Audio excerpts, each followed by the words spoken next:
When the lord of the house rode out that morning, he turned in the saddle and spoke to his lady. "Bolt the doors," he said. "Pin the windows. Leave no opening, not for wind, nor beast, nor man. And above all, beware of long Lankin. He lives in the moss." She promised she would. The house was made tight. The hearth was warm. The child was sleeping. But they had missed one window.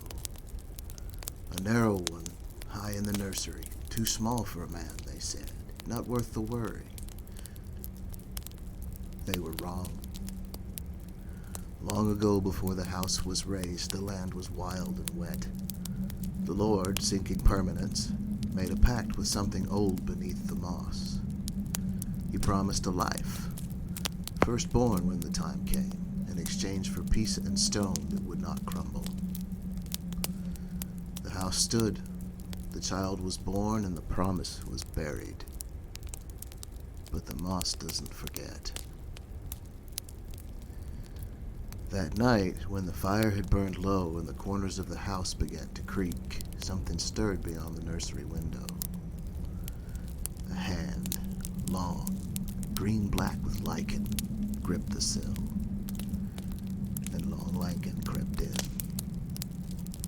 He was tall, lean, damp with river rot. His coat hung like wet bark, and his hands were cold stone. The nurse sat by the cradle, half dozing in the firelight. She didn't hear the window open. She didn't see him enter. She felt him. The air shifted. The warmth fled.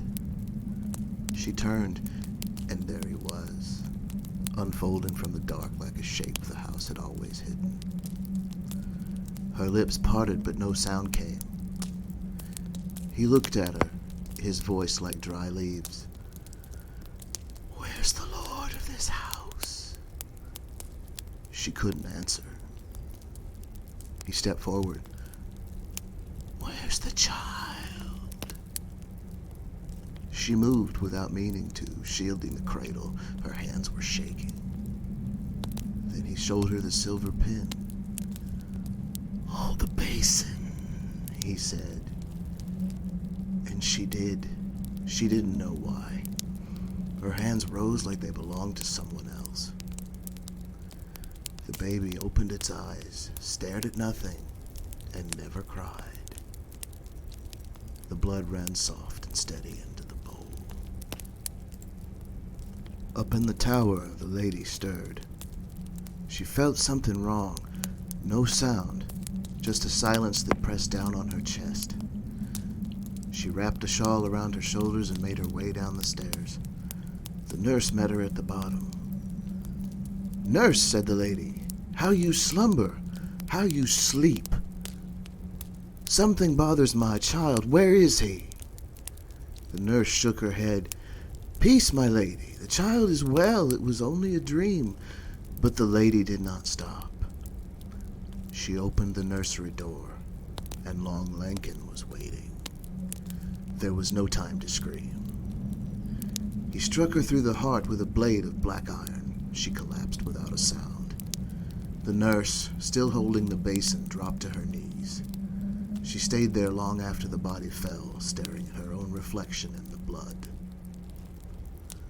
In the morning, the house was silent. Blood on the cradle, blood on the stairs, blood along the walls like roses in bloom. Out in the garden, where the wildflowers swayed in the breeze, 2 graves were dug. One for the lady, one for the child. The Lord never returned. They say long Lankin slipped back into the moss, but he wasn't gone.